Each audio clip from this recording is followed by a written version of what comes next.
Discussions are going to be informative. We're going to be talking with some senior officials across the political spectrum.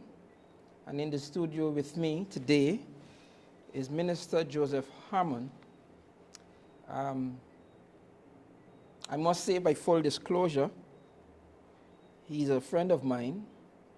However, as we talk, we will make sure that that reality does not become too obvious by way of my holding him accountable, not only to me as a citizen of Guyana, but to you, the viewing public.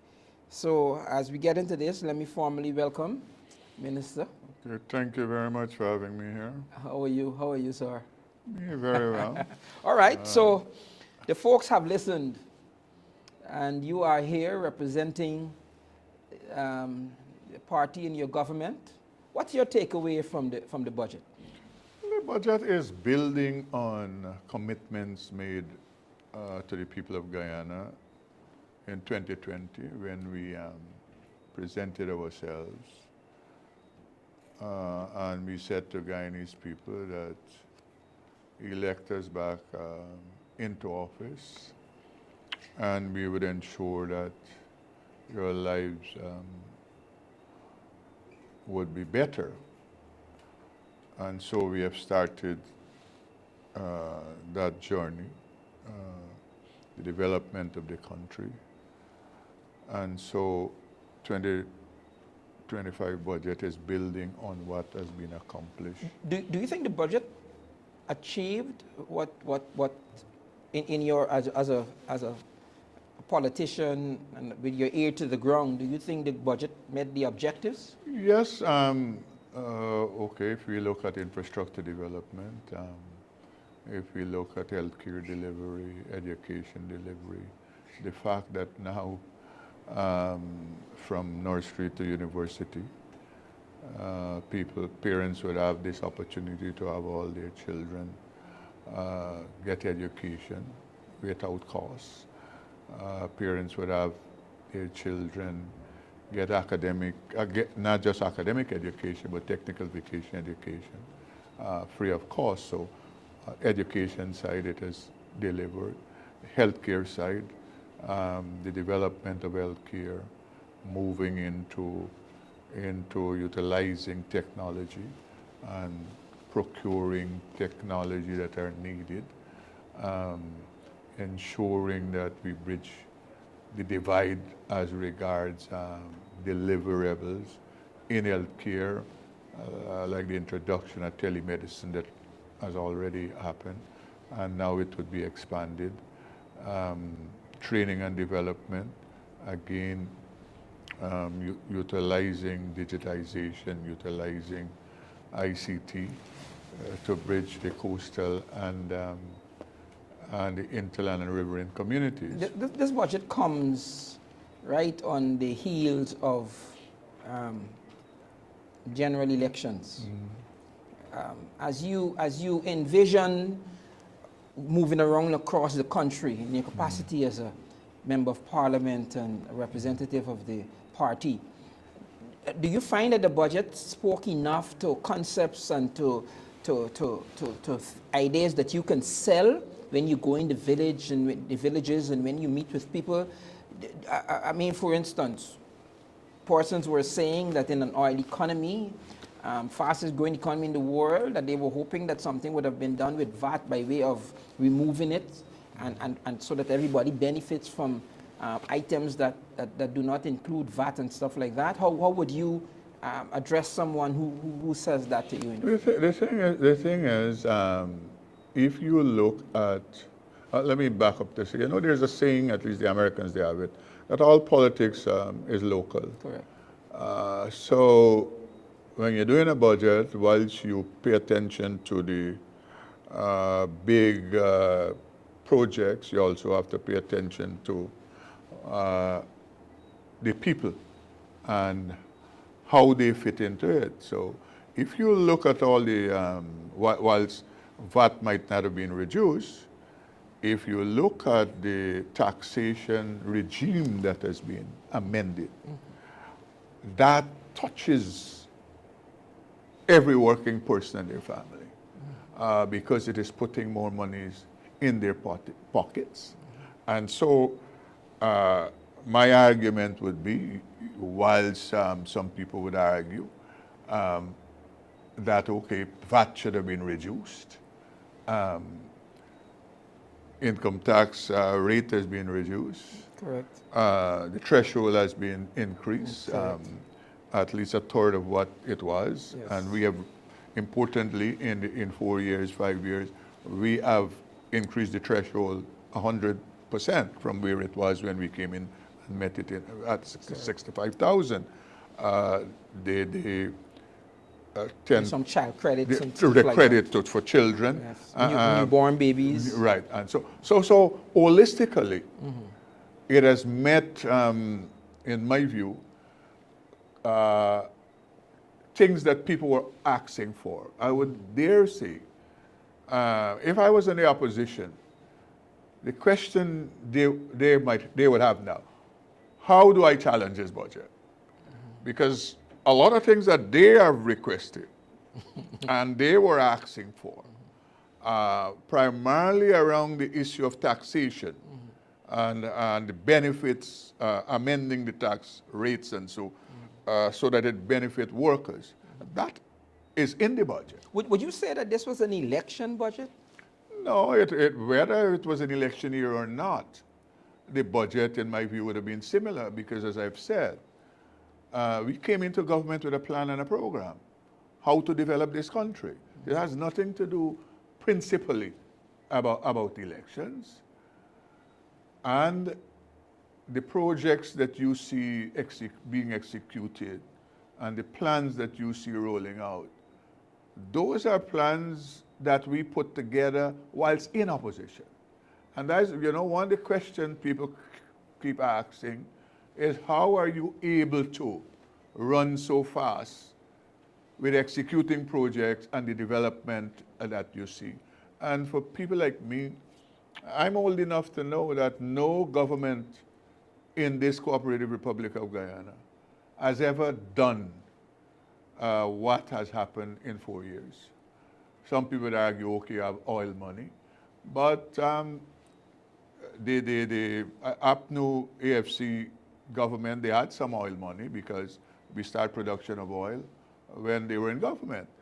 So it's building on what you have started and ensuring that it takes you to that vision that you have. Okay, what would you say to those who think that more can be done? And I'm asking that question in context because some of those who are gearing up to challenge the current administration are promising more, particularly by way of more money, not necessarily more programs. Of course, when the manifesto do come out, you'll see those. But they're saying, like for instance, the 100,000.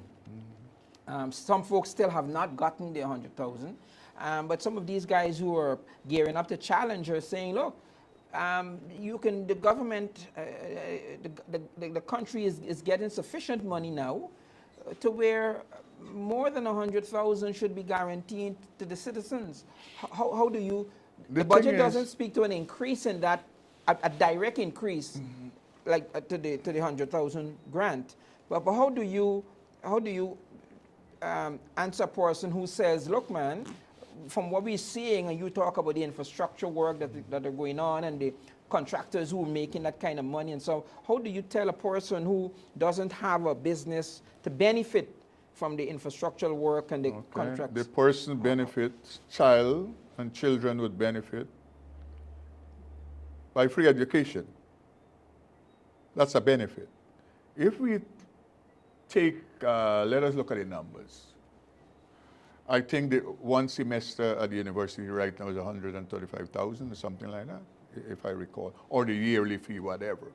Let us even use the yearly fee. A child is doing a program for 4 years. Do the maths. That burden is automatically off of the parent. Okay. For people who have children, the tax write-off credit, 3 children, That's $30,000 per month, multiply it by 12 months. By how many children?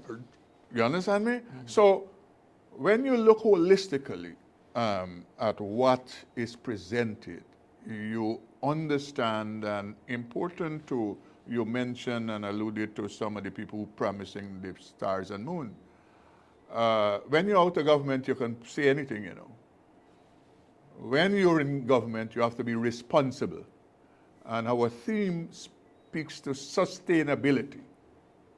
And that is important for any government that worth its salt. Because we have experienced many governments who wanted to be popular, and they want to be populist government, and they just dole out things that they cannot sustain. The plan and program of the PPP Civic is to ensure that, listen, we don't become an oil economy. Oil for us is utilizing resources to develop sectors that we must develop and expand. Primarily food production, agriculture, fundamental to your the food security agenda, the energy, the production. If you're discussing manufacturing and industrialization, you can't talk about that as a country developing without talking about cheap, reliable, and stable power, energy. So the budget framework is one that speaks to sustainability.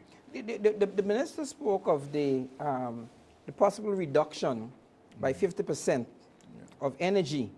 Is there a timeline for that with the Well, the timeline, everything suggests that we want this oil and gas project, the energy project, to be completed in 2025. I think that is the timeline. And it has gone a far way. Even whilst we were waiting on the loan from the American Exim Bank, we were funding this project because we understand how important it is to the development of this country. We cannot talk development unless we have reliable, stable, and cheap power. That is what will open up this country. So when you look holistically from the side of project for development, and you look at the side of all politics is local, that balance is there because people fundamentally, if you go and do the math, and the minister was attempting to show people what I'm talking about, this is not no pie in the sky idea. I'm taking a family and I'm doing the calculation, I'm doing the maths, and you will see how much money they would save because of this tax. The other important issue is when you develop the type of healthcare system, I spoke to education that is free across the spectrum, regardless what you want to study, the university or the Gold program, the BIT program, the technical institutes, that's free. Secondly, healthcare. When you work towards developing a healthcare system that is world-class, where any person, any citizen can have access to any medical intervention that can save their life, that is one of the greatest gifts you can give to citizens. Where access to resources would not determine whether you live or die. And at the level of healthcare, that is what we are working towards by the hospitals that we're developing. And we're supporting that by the necessary training you're doing, free of cost, for nurses and people in the medical profession, doctors and so on the education side, the training of teachers. Okay, let me touch on another. You said all politics is local. The minister spoke to the fact that once the Demerara Harbour Bridge comes on stream, the second quarter of this year, that they're going to remove the tolls for all bridges, Yes. including the bridge Linden and here Wismar. and Bautista. But you would know that some folks are saying that the monies that come from the toll in Linden, the Wismar Bridge there, goes to local developmental projects. And they're afraid that if the government removes the toll, that it can affect local development. Has your government spoken to that? Again, Wendell, the same people who say that, they have to pay attention to the fact that over the 4 years, the government has spent billions of dollars doing what they should have been doing. So the same people, minimal, whatever they're getting from the bridge, cannot pale into comparison as to the intervention of the government as regards, let me just deal with road work that has happened in Region 10, not Linden, in Region 10. So on the one side, if, according to them, you would have a bridge that would allow for the opening up of the interior, people can get easy access to get to Lethem and to beyond and so. So the bridge, whilst it's in Region 10, whilst it's in Mackenzie, sorry, it's a national bridge, you know, that kind of thing. The Barbados Bridge is to open up both sides of the river. And all bridges must be seen in that light.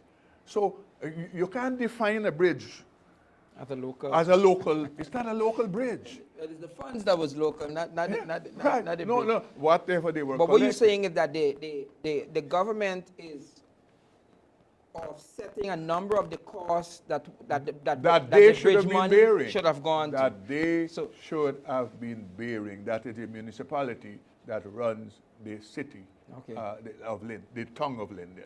Okay. So it is more than what they can ever get from the toll at the bridge. The other thing too, the bridge development would allow for Linden to become a hub of the activity with the transfer of goods and services out of Brazil. But I think the people in Linden are thinking about the past and not the future. And they're having a conversation with blinders on. And thirdly, they're having a conversation looking at the minutiae and not the national project. And that is, I think, the leadership of the region. They're guilty of not understanding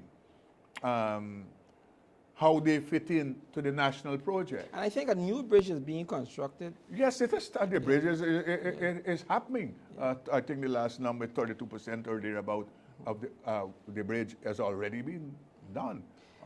So the thing is, okay, you know the question to ask, Wendell. The money that they have been collecting, what they're collecting, what have they done with it? As I understand it presently, coming to the holidays, the municipality was unable to pay their staff. So the question is what the money is for. You follow me? Yeah. I think the government has some intervention to ensure that people can be paid. The president himself, when he was up there, spoke to the matter. So the point is, this government is a national government. And every project we do, every program, regardless which region it is in, it links into the other one. And it's not a regional project, even though we call it one because it's in that region. And I think the people in Region 10 and in Linden, they have to wake up from this slumber and start think big time. What that municipality should have been paying attention to, how they develop it to ensure that they can benefit substantially from what will happen as regard transshipment of goods and that kind of coming out of Brazil and going to Brazil. I heard the minister say that not only will education be free retroactively or from this month, but there's also a writing off of the debt for those who would have accumulated student loans. Yes. Yeah, Yes. and they're saying that sufficient persons have not, well, all the persons who are still owing have not. Well, the project has started. Many people have responded, and the write-off is happening.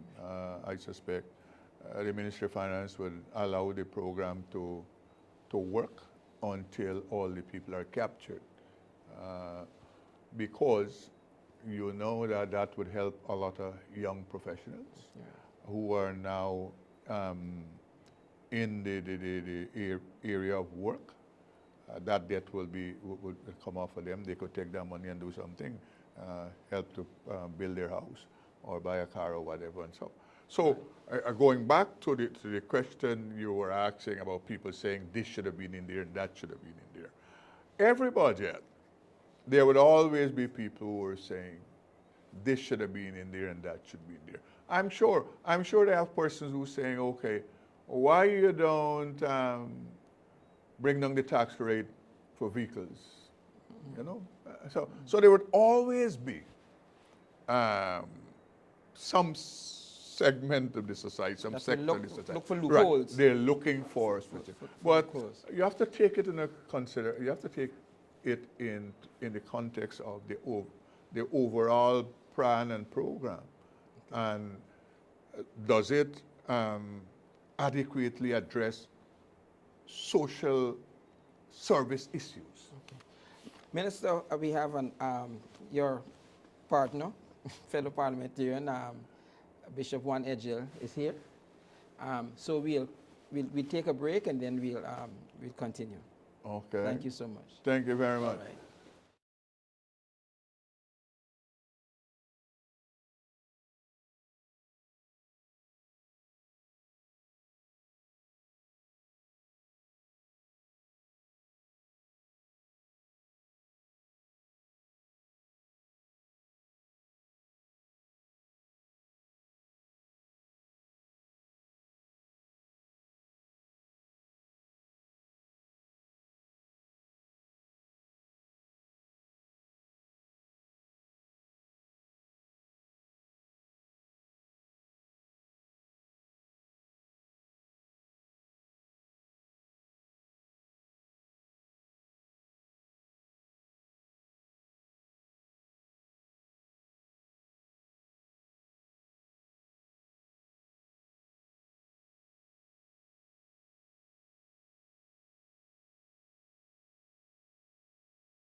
So this ongoing series where we are discussing the 2025 budget, we'll have a number of parliamentarians and representing the current administration. In the studios with me today is the Right Honorable Bishop Juan Edgel, and we are discussing the budget under the theme A Secure, Prosperous and Sustainable Guyana. So let me welcome my friend, Bishop Edgel. How are you doing, Doc? Welcome. Good evening and greetings to all your viewers and listeners. Yes, Good well, to be here. good. Just out of Parliament, into the hot seat, as you want to call it. Well, it's not as hot. My role, the hat I'm wearing, is to speak to you as a citizen of Guyana and ask you questions that might be tough, but You're a good batsman. You've been doing this a long time. So let me begin by asking you, is this an election budget? Well, Wendell and viewers, this is 2025. Since we assumed office in August 2020, we knew that our performance will be reviewed by the electorate in 2025. So whether you want to call it an election budget or not, it is a budget that will speak to whether we fulfill our commitments or we did not fulfill our commitments. But I have other terms that I can use to describe this budget.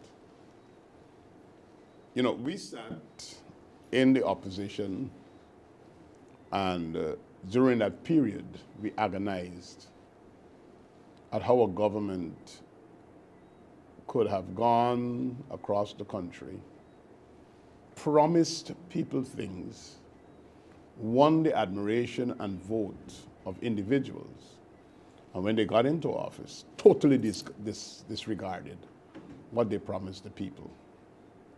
Yeah. We criticize the APNU AFC for that. And I'm sitting here with you tonight on this Friday night. Happy Sabbath to those who have started their Sabbath. And I'm proud to say that every single thing that we have promised the people of Guyana, we have fulfilled it, and we have exceeded in many instances what we promised. Which leads me into another question. It will give you an opportunity to expand on what you're saying. As you envision walking around this election year, does the budget have sufficient for you to sell to the citizens of Guyana? Are you satisfied that the budget entails or incorporates enough of the agendas or of the wishes of the Guyanese people that you can sell comfortably and satisfactorily? This budget speaks to every segment of society. Let's start with families. A man who is taking care of his family and he's working overtime. The biggest challenge is because overtime pay is taxed. He already has his free pay on his regular salary. So the more the money is on the overtime, more taxes he pay. This budget has given to families $50,000 more monthly tax-free to every man who's working to support. Man and woman. Man and woman. Man and woman who's working to support your family. Secondly, if you have a second job and you have a second income, you're supposed to pay taxes. And it will be recorded, depends on how it goes. Every month, rather than paying the full rate of taxation, because you would have already enjoyed your free pay on the first job, you're now getting a second $50,000 per month free, which is $600,000 per month. That is not taxable. Then the income tax threshold has also moved 130, I think. to 130. So rather than paying taxes after the first 100,000 is free, you're now paying after 130,000 is free, plus you're getting 50,000 on your overtime free. If you have a second job, 50,000 on that second job per month. We're talking about free. We're going to come back to some of the And we could do the arithmetic. I know. Because, and let me just say, to finish how it is family friendly, and if you claim for your children, correct. One of the parent could claim for the Right. for the children. you get 10,000 Per added child. to that per child. So And then there's also which was I didn't expect it at all. Not that I expect anything from the budget, but when the finance minister talked about the $100,000 per newborns. Yes. Look, I going to get pregnant now. I mean, a lot of people are saying that, a lot of people are saying I'm going to get pregnant now because I now have 100,000. It's now an investment. It's now an incentive to get that other baby. And just to think about it, people who are smart, and they're not just thinking about buying milk and diapers, and you put that $100,000 in a mutual fund investment, when that child is 18, Interest bearing. it's multiplied millions. Correct. You can do that. It's multiplied millions. Yeah. So you know what that actually says? Not another child in Guyana should be born and Poor. grow up in poverty. Yeah. You have an opportunity from birth to empower a child economically, so when he or she is 18, they have a start in life that you didn't have, I didn't have, and many of us struggling in the trenches didn't have. We are changing the dynamic of the society. So people have to become more financially literate and more financially conscious that monies that you are benefiting is not just spending on KFC and here and of parties course, and so on. just It's a- about preparing for your future But just and an securing aside your on child's that, future. just an aside on that, because he that knows not and knows not that he knows not. So so that with the, and I know I listened to the budget, and I know that you can well articulate it, and Minister Harmon was doing the same thing just now. But I think, and I'm digressing here as we level, that there needs to be some way of informing the general public on how to invest and how to, because what I'm seeing right now, and I'm excited to be in Guyana this time, is that as the money is disseminated in one way or another, you're getting, the malls are becoming more congested, and the seawall is becoming more congested, and these places... Disposable income. But that's what I'm saying. But, however, you would well know that there needs to be some education as to what other things you can do with the money. And I'm just throwing that in there. But let me say, and I spoke to your colleague just now, with my ear being to the ground. Some of the guys who were preparing to compete with you for the government, they're promising a larger direct grants to the citizenry, and they're saying Who 100. trust them? They are insincere. Wait, hold. They have promised the pensioners they will double their pension, and they did not. I'm not only talking about guys who've been there and failed in fulfilling their promises. All of them have been there, even if they're no surfacing. Nigel Hughes was there as part of the AFC. So don't excuse him. He's not a Johnny-come-lately. Yeah, but he wasn't a parliamentarian. He was there in the government as part of the machinery. He was in the government? He worked for the government during the period. All right.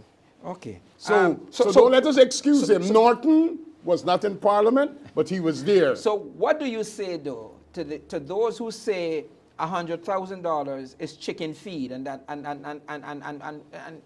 more should or can be given to everything? You need to. I would say to them, you have a government that has given you $100,000 without you asking for it, because we saw the fiscal space to empower you. You had a government who promised you things. They never did it. They promised pensioners they will double their pension. They never doubled it. We promised pensioners we will double their pension in 5 years. It's going to be 42,000 the 1st of January. Double. We promise public assistance will be increased. We've more than doubled it. We've promised that we restore the Because We Care cash grant. The 2020 emergency budget give 15,000. It's now 50,000. And think about it. The baby that is going to get $100,000 grant in 2025, in 3 years' time, once they're in the school system, They get another, they start getting their Because We Care cash grant. which at that time it'd be another 100,000. You never know as we grow it, right? So let us look at things objectively. Every citizen has an opportunity now. You can't have an excuse. You will get a voucher. You will pay attention to your health.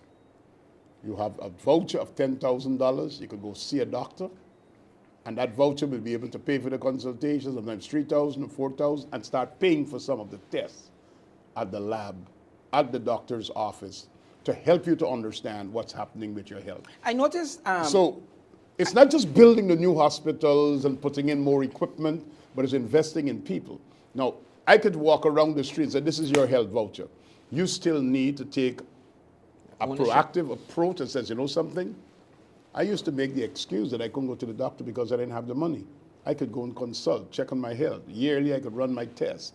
I have something to start, all the basic things that I need to do. Last year, we had the whole program with spectacles. You get a voucher to go and check your eyes. You get a voucher to go and get your spectacles. So our children in school who teachers didn't understand because they were writing funny, it's because they had vision problems. We were able to correct that. Misbehaving because they couldn't see the board and the way they were sitting in the class. We got that corrected. So when we look at the budget, I will not argue too much with those who are opportunistic in their criticisms, because sincerely they know that they're criticizing something that is good for all Guyana. So if you don't want us, for example, I said that last year in my debate, if the budget is heavy on infrastructure and you can't eat roads and so on, just stand up in the parliament and tell me which road you don't want me to build. Just stand up in the parliament and tell me which hospital you don't want us to build. Just stand up in the parliament and tell us which street you don't want us to put the digital cameras to help with crime prevention, detection, and solving. Just name the street, the facility, the place that you don't want us to do. If you don't want us to invest in water transportation to improve the lives of people in the hinterland, just tell me which area you don't want a boat to go to. If it's just tell us which one you want us to take away. That's deductive reasoning, and again, like I said earlier, you're very crafty, and I'm in a positive way. I listen to you, and I like to listen to you. You're very analytical. I noticed that the budget speaks to helping people who are employed by way of... stay with you need to stay this way. The budget is there to help hard-working people. What about the stay-at-home mom? You see what I mean? Because a person says, and again, with the infrastructural work that is going on, people say, well, okay, I could go and start up a company, and right now, and for me, I'm so happy. I'm coming from Lane Avenue. And a lot of Lane Avenue, people getting contracts now. And one young lady come to me, she's excited, Pastor Jeffrey. I build in bridge and road, and I'm so excited for her. But what about the person who doesn't get a contract? Or what about the person who doesn't work for one reason or another? And they don't qualify for disability, but they're transitioning. How does that person benefit from what is happening? Yeah, Wendell, you got to listen to this thing in the whole pie. The stay-at-home mom is not a person who's unemployed. A stay-at-home mom is a person who is employed. And that is why the benefits to the children come to the family. Because here's a mother who's trying to get their children better education, we give you some money. A man who's trying to work to support his family while the mother stay at home and help to care for the children, we empower him while he's at work. He pays less taxes. The tax rate is rather than 28% of all of your income, we have taken it down to 25%. Rather than paying taxes after the first 100,000 is deducted, we pay taxes on the first 100,000. So the man has more money to put into his home, so the stay-at-home mom have more money to do things for the family to care for herself. She's going to get the health voucher as well. She's going to get her $100,000 grant as well. You don't have to be working to get the grant. Once you're 18 years and above, you get your grant. You understand what I'm saying? So there is no discrimination there against people who are working and who are not working. But the budget rewards hard work. Yeah, and Guyanese should not now sit and complain to say, well, look, the Venezuelans or look, some migrant coming and get a job. You could work overtime and get more money. You could do your second job and get more money. And you know a lot of Guyanese do second jobs. Of course. It's like America. Of course. I mean, it's routine for some people in America just to pay their rent or to pay their mortgage. And I took a note here when the budget was being presented. Did I hear right that there'll be zero taxes on overtime work? No. If you work overtime, that the overtime monies will not be taxed. Is that The first 50,000 of the overtime? of the overtime. But not all of it. Not all of it. So you get 50,000 free. Free. And if your Yeah. overtime is beyond 50,000, You pay taxes. you on pay that. taxes on that. And then if you have a second job, Right. the first $50,000 $50,000 is also taxed. And that's monthly. That's Monthly, monthly. yeah. The first 50,000 that you earn in the second job is tax free. But rather than now going and pay 28%, Yeah, you pay 25%. And then as it relates to the child credit, the $10,000, only one parent Can claim can for the claim child. for that child. Right. And there'll be a system in place to monitor that, right? Oh yes, definitely. You could only have one child that is named specifically born on this particular day. Everybody got his own particular features. You could have several people with the same name, but there are ways of differentiating that. I didn't know these numbers, and I'm not a numbers guy. I'm a pastor. I'm a bishop, but Yeah, I I still know, play but with no, numbers. but you're good with numbers. Don't bluff me here. You're very good with numbers, and that's another thing I admire about you. But 57% oil growth. I mean, compared, 57%. 616,000 barrels a day or something like that. Yeah. We're doing over 600,000 barrels. Yeah. The 48% bauxite. I mean these numbers. I didn't even know we still produce bauxite at that level. Because you hear that bauxite is dead, and if you listen every year to the budget, we have growth, and then we say non-oil growth. Right. So you take away growth as a result of oil revenue, and you stay with the traditional sectors, rice, sugar, bauxite, gold, forestry, and all the rest of it. And that went up. Non-oil growth is at 13%. Yeah, because Non-oil. non-oil growth. Now listen to the reason why we have to do that. Some people get into the heads of some people and say, oil money, oil money, oil money, oil money. What happens when the price of oil dips? As is And projected. it is likely to dip. Yeah, because particularly with the new president in America, We could expect some executive order signed sometime next exactly. week, Yeah, he's and gonna- announcements made he's gonna that drill. could significantly Impact the what cost. is the cost of oil in the Correct. world market. Correct. And I look at 51% sand and so on and so on. In fact, the only sector, based on the report today, that didn't grow is sugar. Yeah, but if you remember, or if you were listening carefully, because some people said and tell me they're hearing me through the microphone. Yeah, I was hearing you cheering him on. I was saying the That's what we do. magnitude and the scope. So if you were mining 400,000 tons of sand, just think about the scope and the magnitude of what is taking place. Again, now 4 million, you were doing a couple 100,000 tons of aggregates. You're now doing millions because of the sheer scope and magnitude of what is taking place in Guyana. But going back to the question that you asked, how the stay-at-home mom benefits. Now, if the family is paying their mortgage, the budget caters for the mortgage relief. There's a percentage that is not taxable if you're paying a mortgage. Yes.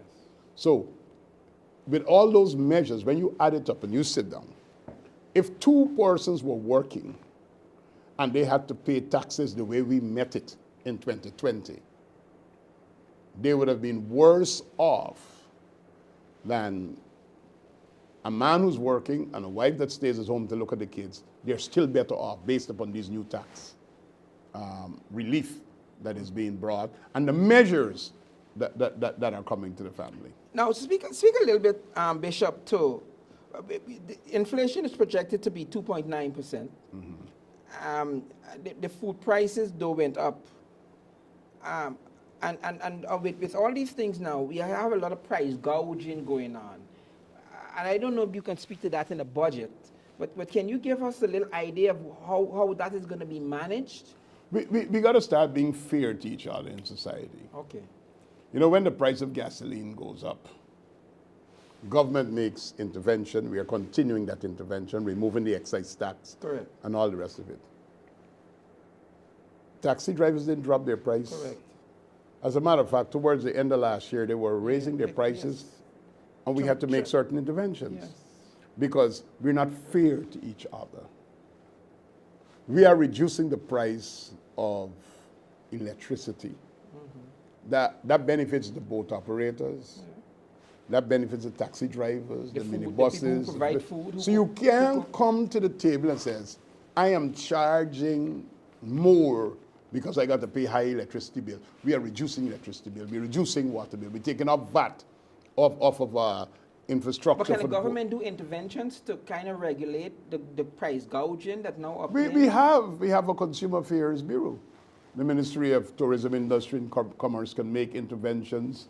And they're all, as the minister responsible for transportation, I can deal with that, but some people might not like how I would deal with it because I'll just take buses and put them on the road for free.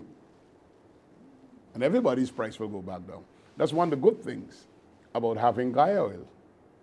When gasoline prices drop, even if the private stations don't want to drop their price, government controls Gaia, drop their price. And then if you don't want to drop your price, everybody's at Gaia. Yes, you have to, So we have to do, there might be need for us to be able to deal with measures like that.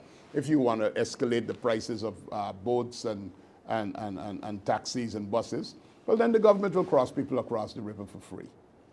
And then people will start saying, you're taking bread out of my mouth. But you have to understand that in a society where it is a free enterprise, the prices are driven by the market, not by wickedness, not by vindictiveness, not by spite. And I'm glad you're speaking to that. And Bishop, if you could speak some more to that, because I remember I have a facility that we constructing on the highway. And I remember when COVID came.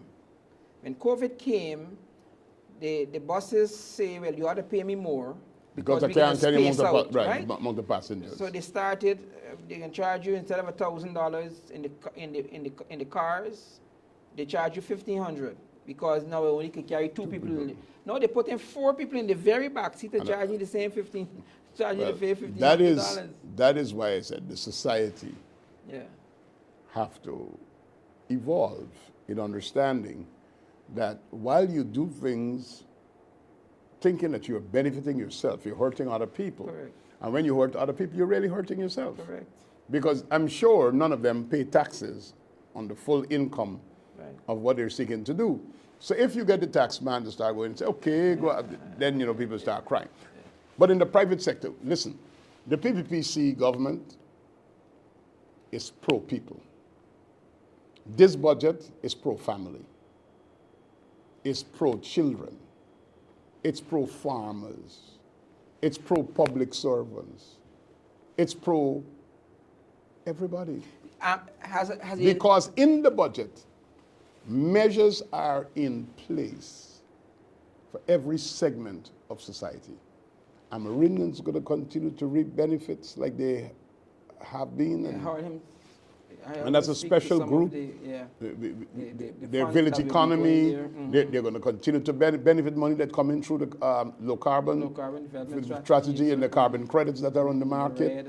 They will continue to get their presidential grants. More than 2,700 of them are employed as community service officers, which the APNU AFC fired 1,972 of them when they came into office. Of course, these are things they try to deny. I heard you all joking about that the guys are trying to walk away from that. One guy in the Rupununi, and I would be nice to him by not calling his name, he was an MP. He alone got more money through the SLED fund that the APNU had than they spent to dig wells so people to get water in Region 9. So they're boasting that they did 6 wells. What are the costs of the 6 wells? But one man, they give 165 million. All right. Let me say this. I was speaking to your fellow MP, and he was saying that every budget you would miss something. That there are some people who I would wouldn't use the language missing. Not miss. Every budget you can address. You can address everything. everything. Good. In as much as the election date has not been announced yet, is it possible that there would be a supplemental to this budget before election? Supplementary budgets are sought based upon what is happening and the demand of the society. So it's possible. For example, if I have an allocation, let's say for the building of a road, and I anticipate it would take 9-10 months to get the work done, but the contractor comes in with more work in 3 months because he works day and night, and he could advance the project, moving it from 2026 to complete it in 2025, I will need more money to pay him in 2025. I'll have to go to the parliament and get money. The man who's building the company that is building the Mackenzie-Wismar Bridge, of course, let me remind the people, that was not a campaign promise. That's doing more than we promised. That's doing more than we promised. That project is slated based upon contractual terms for 2026 completion. If he hastens the work and gets it done for September or October of 2025, I'll have to get supplementary money to pay the man because he has advanced the work beyond what was anticipated. So that's why you go for supplementary. Or something happens that was not catered for in the budget. I got $8.2 billion to look after sea and river defenses and the rest of it. No, what I'm saying is, as you go around, now that the budget has been read, as you go around and you do your outreaches, you know, the folks might say, look, man, you know, you didn't speak to this issue, or you didn't speak to supplementary that provisions are accommodated on heads that are already established. Okay. You could only have a supplementary on something that was already established. Or you can't create a new. That's a different matter you're talking about. Right. There's a contingency budget you're talking about. When you think the $100,000 is going to be rolled out? In Region 4? Yeah. When can the folks who have not yet gotten? I think the minister said they're up to like 40% or 60%. I think he mentioned that we have more than 500,000 persons registered. We have printed more than 300,000 checks. Yeah, and more than 80,000 persons have already gotten their check. Yeah. For example, I got my check this afternoon. Yeah. I'm 100,000. So we going to drink something? No. I'm $100,000 richer. Yeah. And I intend to use that 100,000 to make me millions richer. And if I'm not there to enjoy it, my grandchildren will be there to enjoy it. Because not everything that comes into my hands is for spending. There are things that comes into your hand, it's for investment and future. So Guyanese got to start thinking differently. And that's where the education comes in. And there's something that is called delayed gratification. Yep. And we have to be able to teach that. You gotta teach it. When you get money, you don't go and buy the boots that you didn't get when you were going to school. Why you don't, should I? Give me 5 minutes. I'm going to play the devil's advocate. If I always you already missed the stage of the fancy boots.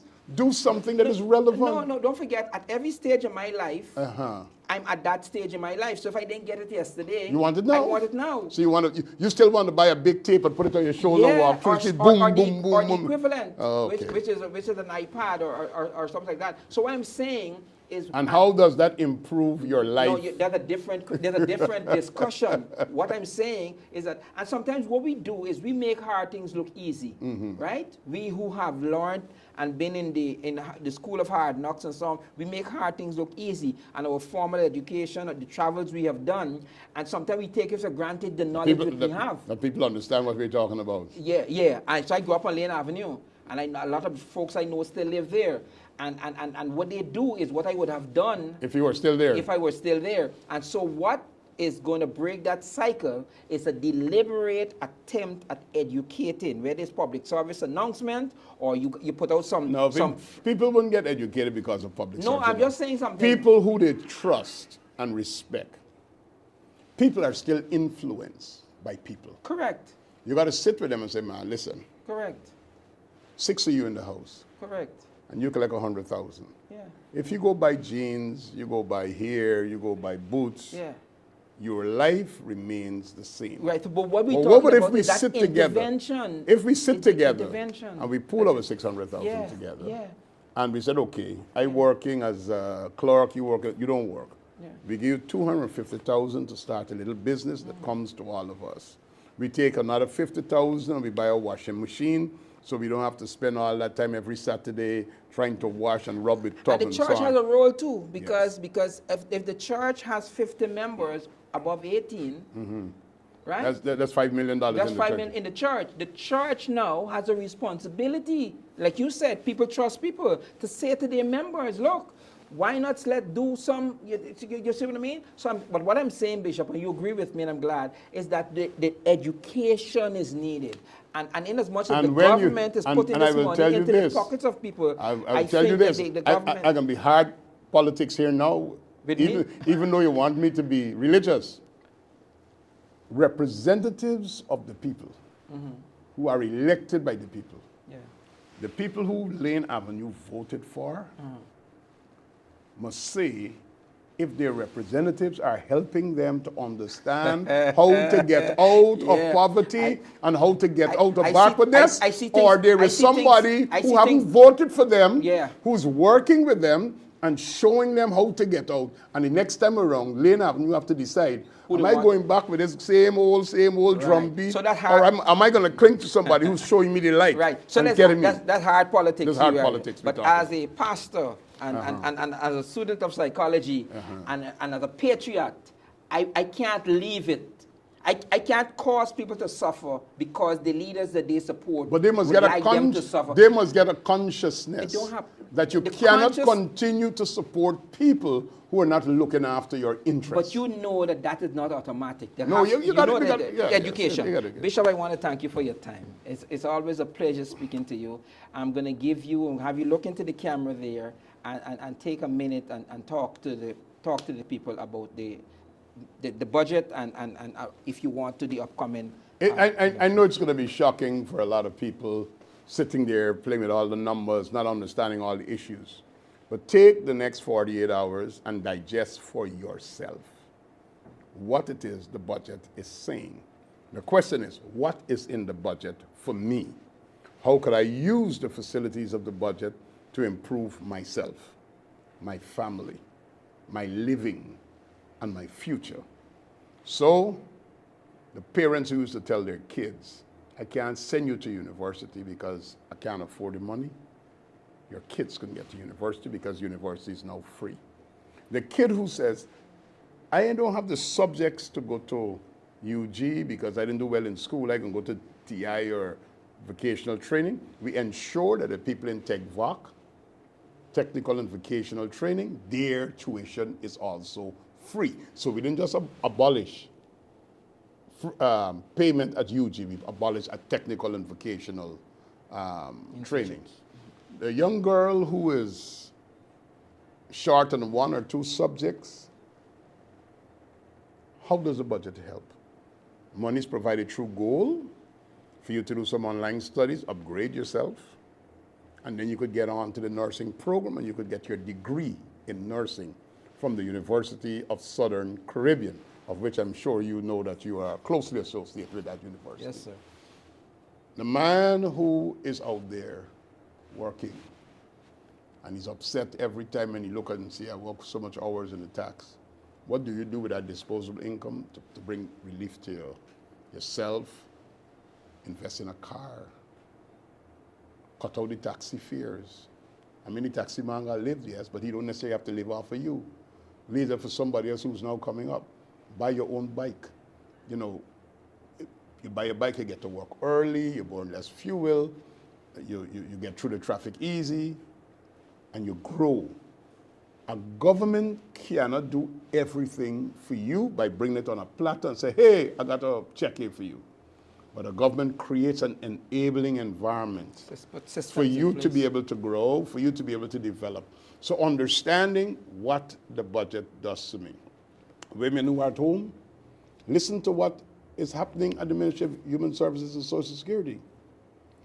Women leadership training, women's empowerment, things that we're doing for women. Get out there. I got my kids early. I didn't get to finish school. You don't have to be the subject of any abusive man or somebody who's terrorizing your life, and you got to stay on because of financial dependence. Empower yourself, go to the courses, elevate yourself, and do something. So for the next 48 hours, what people should be thinking about, how could I benefit from the budget? Now, fighting the budget, cussing the budget, not the solution. ridiculing the budget, don't change nothing because it will be passed. And that is the environment that you will have to live and operate in. Bishop, thank so you. Understand it and find out how you could benefit from it. Apply yourself. Bishop, thank you for your time. You're welcome, sir. I love and respect you. Thank you. Thank you very much for joining us as we discuss the 2025 budget. There'll be more of these discussions. So please stay tuned. God bless you. Take care of yourself. Bye-bye.